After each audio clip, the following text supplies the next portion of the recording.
All right, so we're going with we're gonna go over chapter 6 today. This is the last chapter that you have before your next test. Your next test is Wednesday, so you have a reading quiz due this evening.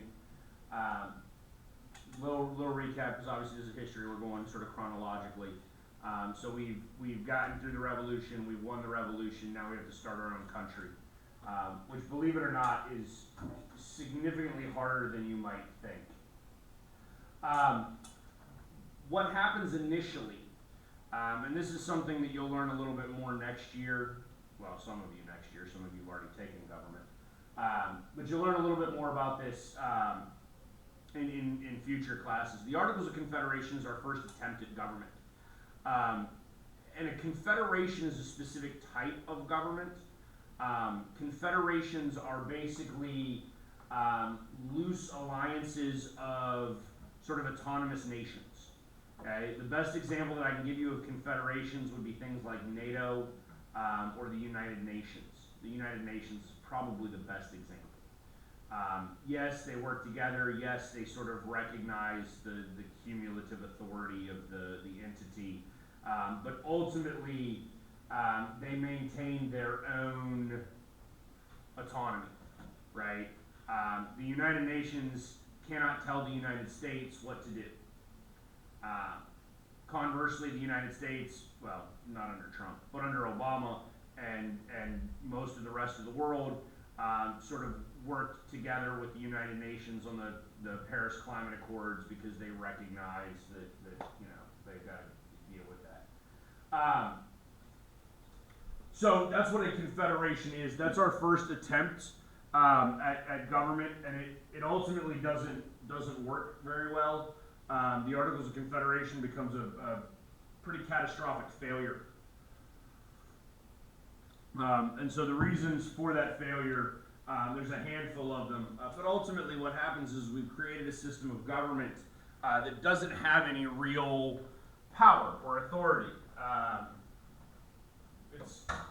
It exists, but it's incapable of getting anything done.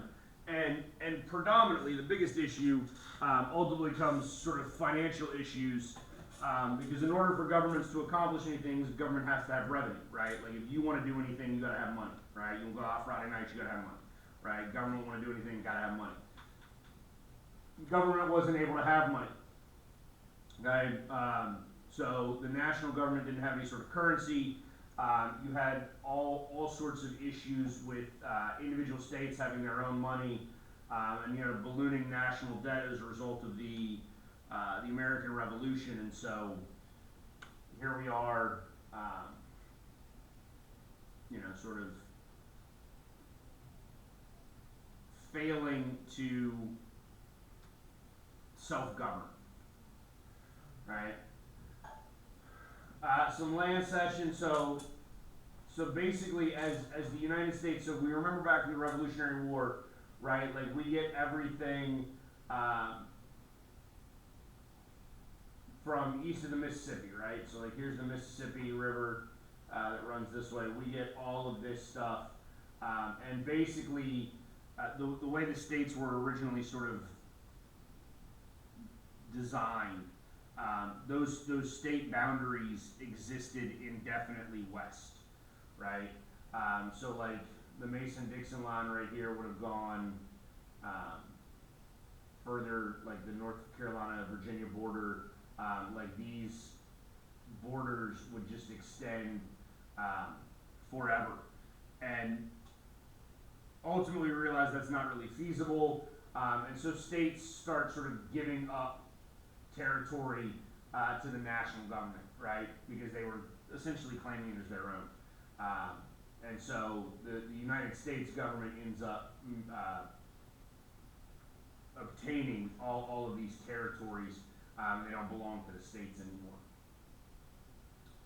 Okay. Land is an easy source of income initially. The land is abundant. Again, that's one of the reasons why settlers came here. It's one of the reasons why immigrants will continue to come to the United States for the probably first half of U.S. history, right?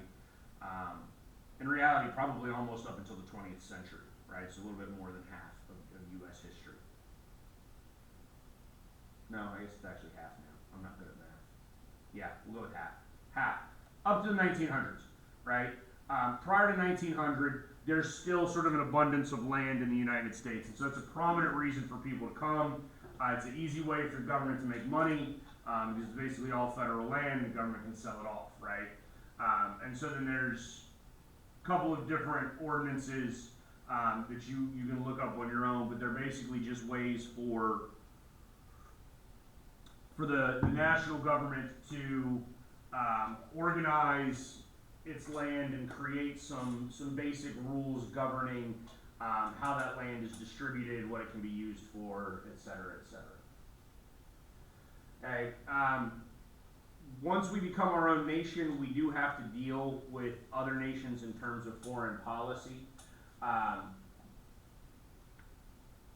We maintain a fairly close relationship with Britain, despite the fact that obviously we had just fought them for our independence. There are some aspects of cooperation and trade that still continue, especially with Caribbean British territories. Right, we get a lot of sugar cane from down there, we get some slaves from down there. We do have some issues with Britain when it comes to basically like northwestern territories in the United States or in North America. There's some contention over what belongs to the United States and what's still a part of British Canada, because Canada is still part of Britain at the time. We have similar problems with Spain to the south. Spain owns Florida at this point. So we're still trying to establish ourselves as a new nation and make sure that we're strong enough that we can sort of protect our borders here. We do have that significant advantage, though, of you know the nations that own this land that borders us that's sort of disputed are European nations. So they're far enough away. It's not like they're right on our doorstep ready to attack. We do begin to create a sort of mercantile economy. We do begin to trade. We had operated under mercantilism, which was the idea that basically the British sort of exploit the American colonies for wealth. So we're now able to trade with whoever we want. And so you actually see sort of some significant economic growth, especially amongst the northern states, relatively early on. Some problems with the actual Confederacy, though. One, there's a lack of sort of central control. And so if one state has a policy that another state disapproves of, there's no means of reconciliation. There's no way to sort of go to some sort of arbitrator or mediator and try to work those issues out.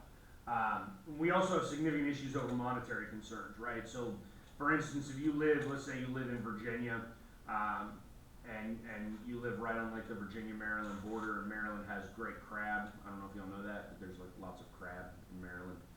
So you want to go buy crab because you like to eat crab. You have Virginia dollars, and Maryland might not take Virginia dollars, or they might try to like provide you with some ridiculous exchange rate where $1 Maryland dollar is the equivalent of 4 Virginia dollars. And that's actually real. Like the states had their own currencies, and then states were responsible for like the security of their own currency, which gets really comical because believe it or not, even back in like 1780, there are people that try to counterfeit currency. Ben Franklin was the one in charge of Pennsylvania currency and intentionally misspelled Pennsylvania on the currency, hoping that counterfeiters would then see that and be like, oh my God, Pennsylvania's misspelled. This must be a fake bill. Let me spell it correctly on the counterfeit. Fascinating, right? Now, if you look at your money, there's all kinds of like security protocols in there. All of this basically leads to Shays' Rebellion. Like this is the sort of the straw that breaks the camel's back as it comes to the Articles of Confederation, right? So Daniel Shay is a farmer in western Massachusetts, can't pay his taxes, He was a revolutionary soldier. He didn't get any money for that. Basically, he comes to the conclusion, he and a bunch of his people come to the conclusion that they've traded a tyrannical king 3,000 miles away for sort of a tyrannical government, 30 miles away that's no better. They actually end up sort of in armed revolt. Initially, Massachusetts can't put it down. They sort of try to appeal to the other states. The other states are like, not really my problem. We're not one country. You deal with your own issues. I ain't sending people up there. Eventually, some of the other states begin to realize, like, we got to go put this down, because if we don't put it down, the same sort of problem is going to end up happening in our states. They realize that the system is sort of created in a manner in which this is an inevitability. And so Washington ultimately sort of regathers the troops and comes up there and puts that rebellion down. And so the states, 12 of the 13 states, send people to Philadelphia in order to try to fix the Articles of Confederation. And that's actually what their aim is.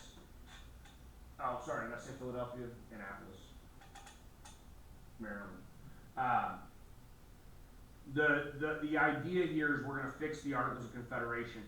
And ultimately, once they get there and realize that they need to fix the Articles of Confederation, they scrap it and basically start over, which is where we get the Constitution from.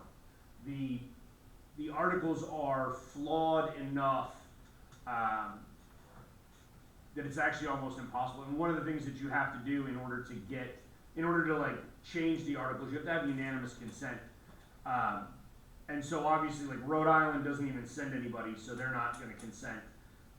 But additionally, do y'all understand how difficult it is to get unanimous consent on anything?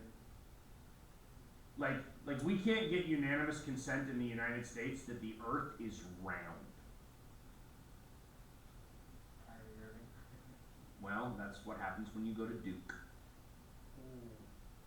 Okay, so we create the Constitution. Washington is the presiding officer, which basically means that he sort of sits at the front of the room and is controlling sort of the debate and who speaks. And it's a very sort of structured, organized thing. You have a whole bunch of delegates that are there. Obviously, you see like May to September. It's not something that they can sit down and write in like a day. What's up? This one says the Constitutional Convention as a chapter of it says they did in Philadelphia. They did. The Annapolis Convention was an earlier one because they had a couple of conventions trying to. That's why I said Philadelphia, because Philadelphia is ultimately where they meet. They actually come together on multiple occasions trying to figure out like what is the best option, right? And it is Philly where they ultimately write it. And so Washington presides over it. It takes a couple of months. There's a whole lot of debate. But a couple of other things that you should know about it is, one, everything is done behind closed doors and pretty much in absolute secrecy, which is really essential and kind of necessary. In the event that it had gotten out that they were going to write a new constitution, it would have been this ridiculous hodgepodge, and you would have had like all sorts of people saying, well, we need to put this in, and we need to do that, and then. Like you can't please everybody, and it would have been impossible to get it done, right? Instead, and I forget exactly how many delegates there were, but let's just say there's 100 guys. Even amongst those 100 sort of educated, well-to-do, intelligent men, there were some significant points of contention in the creation of the Constitution. Madison does emerge at this point as sort of one of the leading thinkers. He's actually the guy that we consider the father of the Constitution and the predominant writer. A few of the compromises that come out of this that you need to know about in terms of U.S. history. The very first thing that we realize, because we had the Articles of Confederation. The Articles of Confederation did have a Congress. It had a legislature of sorts. But again, in order to do anything, you had to have like unanimous. No, actually, it was unanimous consent to amend it. I think you had to have like a supermajority to like pass legislation, which is still not like good. Like that's just too difficult. But with our Constitution, we do need to figure out how to apportion representation. The Virginia plan is sometimes referred to as the large state plan. They wanted proportional representation, meaning like one representative for every 300 people or however many, I don't know the number. The New Jersey plan is referred to as the small state plan, and they wanted one representative per state, or equal representation per the states. Okay?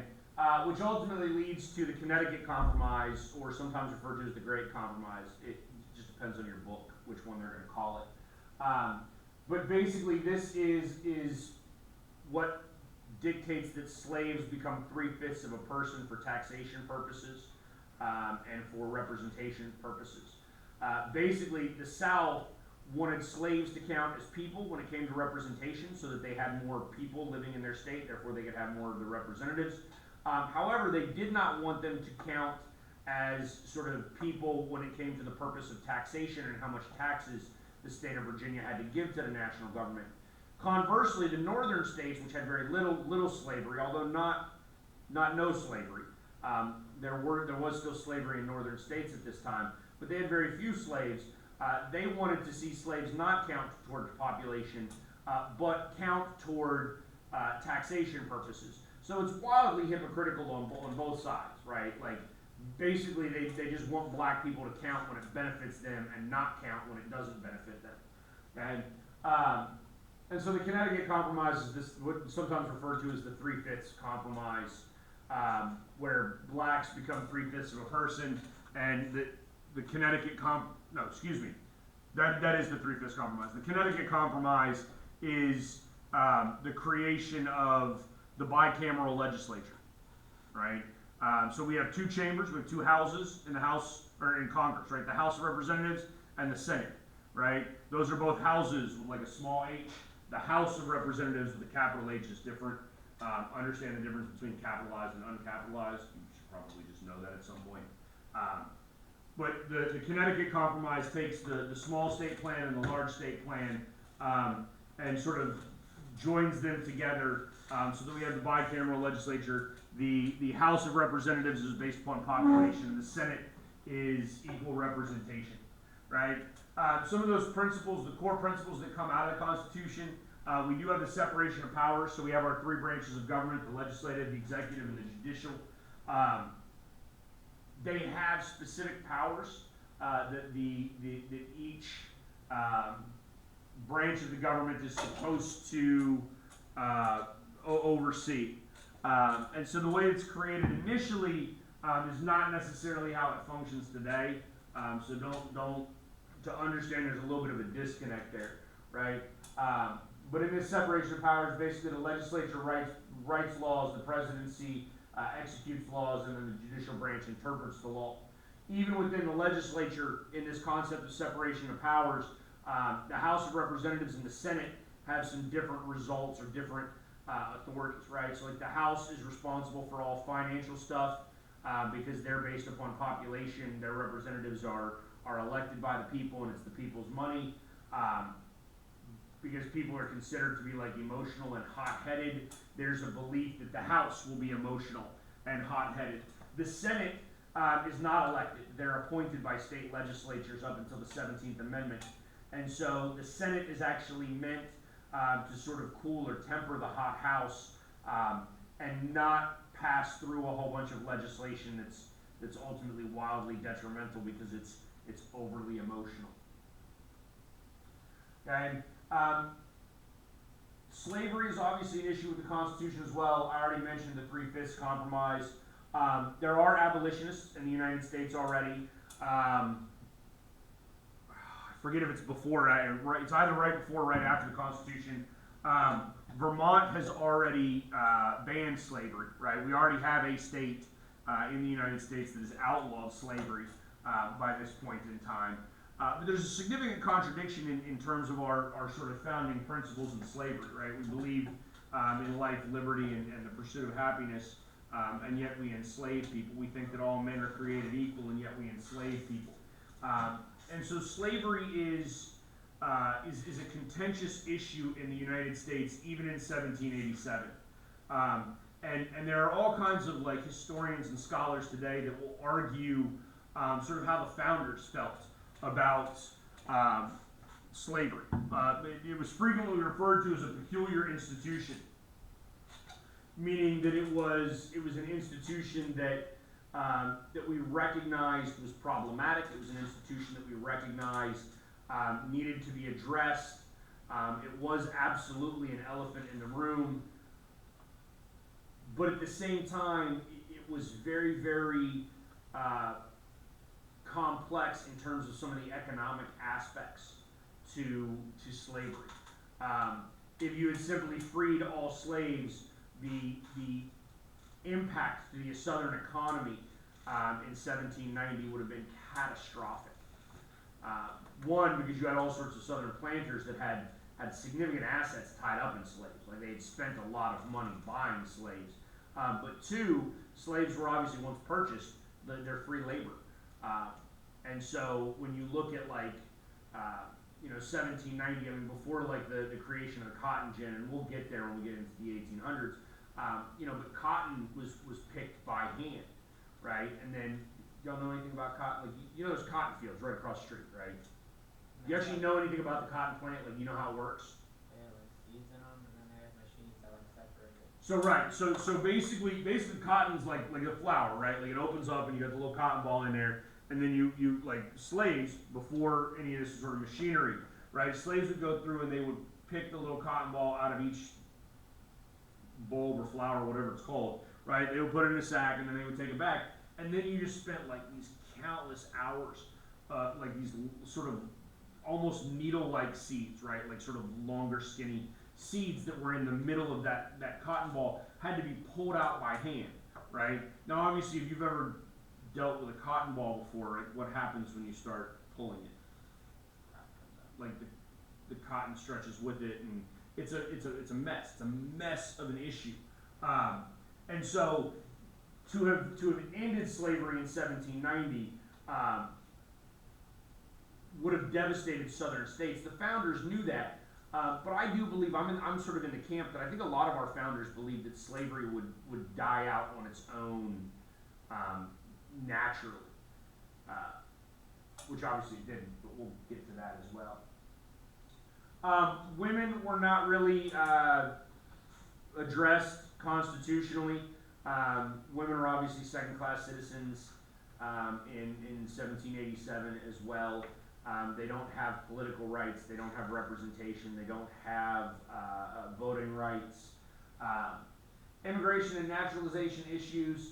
So the Constitution is actually sort of clear on those issues. The Constitution actually provides power to the government for immigration and naturalization. But there were some limitations to who could be naturalized and who couldn't. And then Native Americans were an issue as well. And Native Americans were really a more complex issue because you had Native Americans that were living like on American soil at the time, and yet they're certainly not American. And so the Constitution has to pay particular attention to them, right? For instance, one of the clauses in the Constitution, the Commerce Clause, says that the national government has the authority to regulate foreign commerce, interstate commerce, and Native American commerce, right? Like that's actually thrown in there as well because Native Americans are this odd sort of class of people. They're certainly not citizens at this point, right? Washington does sort of revere himself to the people through the Constitutional Convention and through, that date has got to be wrong, through sort of how he handles some very contentious issues. Like Washington is a very, very strong leader and is seen as such to where ultimately once the Constitution is ratified, people are basically just begging Washington to be President of the United States. The fight for ratification, ultimately it has to occur. You have Madison and guys that are ultimately called the Federalists, who are the ones that wrote the Constitution. They're the ones that are in favor of ratification of the Constitution. They're the ones that are in favor of a stronger national government than what we had under the Articles of Confederation. The Anti-Federalists are the people that are opposed to them. And just so you understand, the Federalists have some natural advantages. One, they're better organized. Two, they're arguing for something, which is always easier than arguing against something, because to be anti-something just sounds negative to begin with. If you don't understand that concept, simply look at like abortion, right?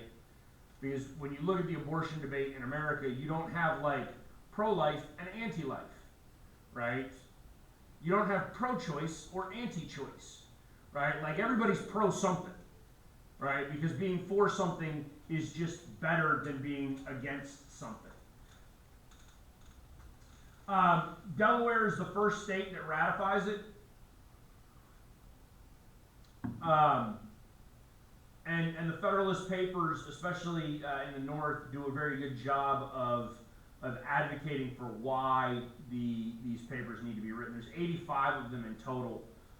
John Jay wrote, I think, 6. Madison wrote maybe 20 of them. And Alexander Hamilton wrote all the rest, because that's how group projects work, right? No. Not funny. Sorry. That's the order of ratification. You do have the Bill of Rights that's added, that's going to be added. So the Constitution is written in 1787, and it's ratified very early by a couple of states. And then by 1789, it's fully in effect, and we're going to hold our elections, and Washington's ultimately going to become the first president. But the Bill of Rights begins to be added, I believe, in 1791. And the Bill of Rights is a compromise as well. Because again, that argument between the Federalists and the Anti-Federalists, the Federalists sort of concede to writing a Bill of Rights in order to garner some support from the Anti-Federalists. Because the reality is, and if we actually go back here and we see like Rhode Island was last, I mean, technically Rhode Island doesn't have to ratify it for it to become law. Like it's already law once it gets to Virginia, right? Like New York, North Carolina, and Rhode Island, they don't have to ratify it. It becomes sort of our governing document once it hits that point. But it's very important that all 3 of those extra states did ratify it, because obviously they're going to live under it. And so the Bill of Rights is a compromise to try to garner a little bit more support for all of this. So by 1789, we have a whole new government. We existed with the Articles of Confederation for nearly a decade, and it was an ultimate failure. Washington emerges as the President of the United States, and sort of the father of the country and the overseer of everything. Many of the constitutional delegates go on to serve as representatives from the states that they represented in the convention. But this enters us into sort of an era of federalist government. Washington exists outside of parties, but the reality is that you had to throw Washington into a party, you would call him a federalist. He did believe in a stronger national government. He thought a stronger national government was necessary, because obviously he is the one who raised his militia from Virginia to go up and put down Shays' Rebellion. Like, he recognizes the need for a stronger government. He does create an executive branch, and so we have 4 departments at this point. And Washington appoints some people that are actually ideologically opposed to him, right? So Jefferson becomes the Secretary of State. He runs the State Department, and Jefferson is an anti-federalist. Hamilton runs the Treasury Department. Hamilton's a federalist. So there's a lot, even though it's a federalist system of government, there is a lot more cooperation amongst the founders in order to get this stuff done. And then John Jay, who was one of the other authors of the Federalist Papers, does become the first Chief Justice. And we do write the Bill of Rights. The Bill of Rights deals with sort of various freedoms and things that the government cannot impose upon us, because if we created a stronger national government, we have to stop them from being able to do some things. We also have immigration and naturalization issues at this point. There's still immigration coming in from Europe.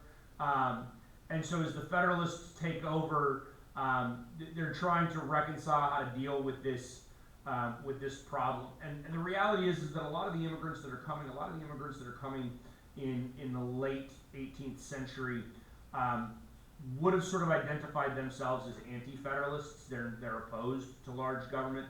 They're opposed to sort of monarchical rule or any sort of aspect of tyranny, which will end up with some issues for John Adams. The creation of the U.S. economy is done basically at the same time. Hamilton is the father of the economy. That's why he's on the $10 bill, even though he was never president of the United States. And he's the only, oh no, that's a lie, Franklin. Benjamin wasn't a president either, and he's on some currency, isn't he? Whatever. Hamilton gets to be on currency because he basically creates our system. And he creates a capitalistic system. He's basing this off of Adam Smith's A Wealth of Nations.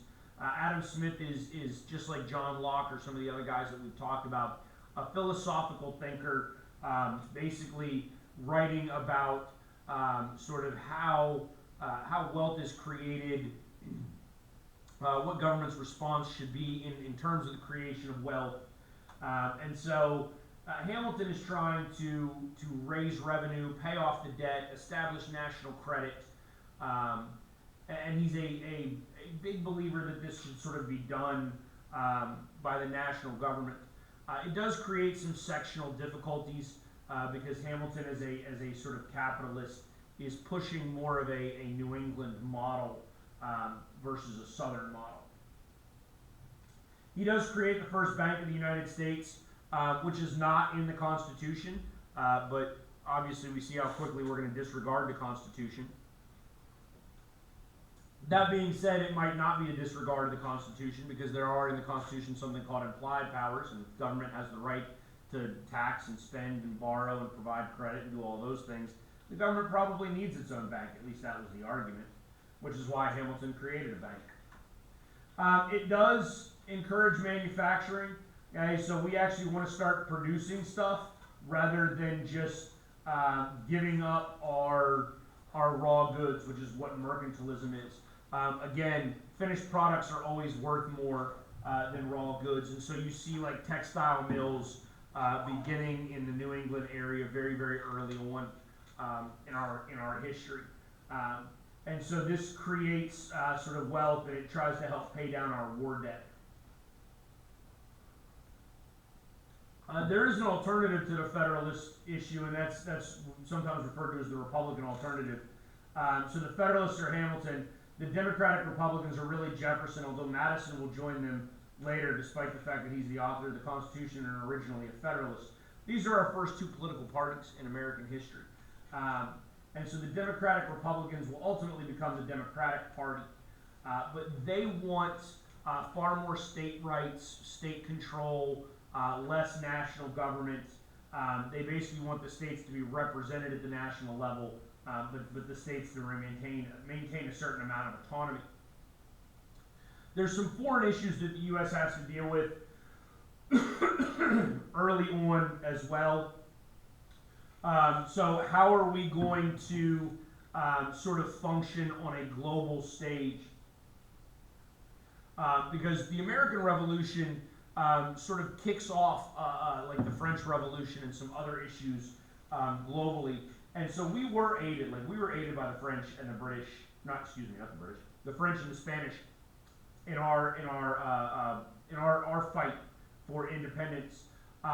Yet for the most part, when you look at sort of our foreign crisis and what's happening, we're going to try to stay out of of other affairs, right? Like we're far too busy just trying to create our own government.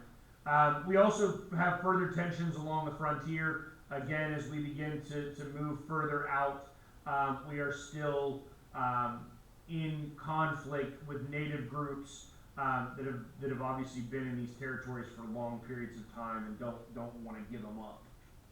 Okay, some domestic crises. The Whiskey Rebellion. The Whiskey Rebellion was basically about a tax. Because again, Americans don't like taxes. If you don't believe that, just go look at what Donald Trump paid in taxes over the last 15 years. And that's not a knock on Donald Trump, because I promise you, if you could figure out a way to not pay taxes, you wouldn't pay taxes. Me neither. Peyton's Treaty in 1795 is a treaty with the Spanish. That basically, this was sort of contested land. Because Spain had claimed it, just because, you know, hey, why wouldn't you claim land if you thought you could? And so the United States, again, we thought we rightfully had everything sort of east of the Mississippi here, but we make this line with the Spanish. It's not going to last that much longer, because we're going to take that. Land policy, Western settlement, essentially you're giving away land. The more land the U.S. gives away, the better it sort of is, because then they can tax people on that land, because property taxes are an easy source of taxation. Okay, the Wilderness Road and Daniel Boone. So Boone is a significant part of that sort of American migration through the Appalachian Mountains and into the Ohio River Valley, which is some pretty fertile, like good farming land in like Western Tennessee and Indiana and whatnot. And so Boone is helping to like pilot people out there. Kentucky and Tennessee become states really quickly. Transfer of power becomes significant, right? So Washington is basically, they ask him to be president and he says yes. 4 years go by and they're like, dude, will you do it again? And he was like, fine. And then 4 years go by and they're like, dude, will you do it again? And he's like, no, I'm done. Like, I'm done. I want to go home. And they're like, no, please. And he's like, no, seriously, like, I'm done. And Washington is smart enough to realize that if he continues to serve until his death, that he would sort of set a precedent for Other presidents. president for life sort of concept. And so we have an election in 1789, and we have a peaceful transition of power, because that is really essential to our democracy. And so we'll see how that goes come December and January in this country, because you're living through some very interesting times. But Washington gives way to Adams, and Adams steps in and begins to run the government. He has this little quasi-war with France. And sort of the XYZ affair was an issue in which the diplomats were basically they tried to like extort them in order to get diplomatic relations going. Like basically like they tried, the European countries were essentially belittling the United States.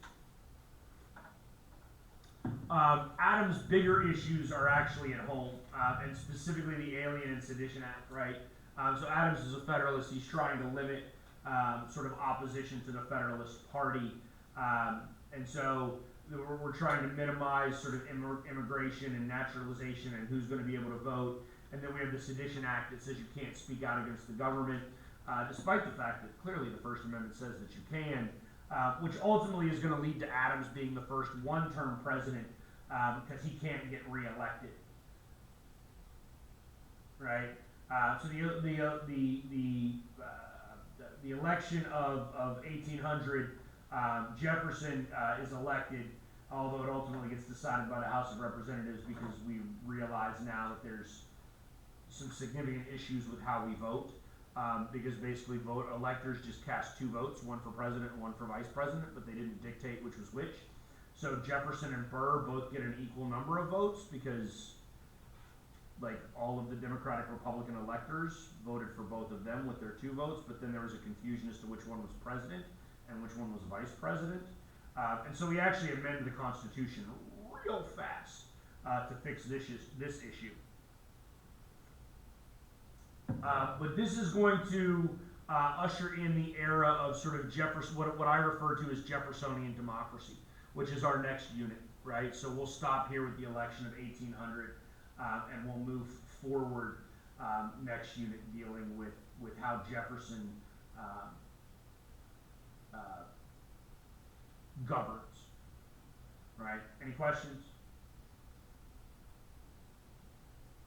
No? Wonderful, you got a reading quiz tonight.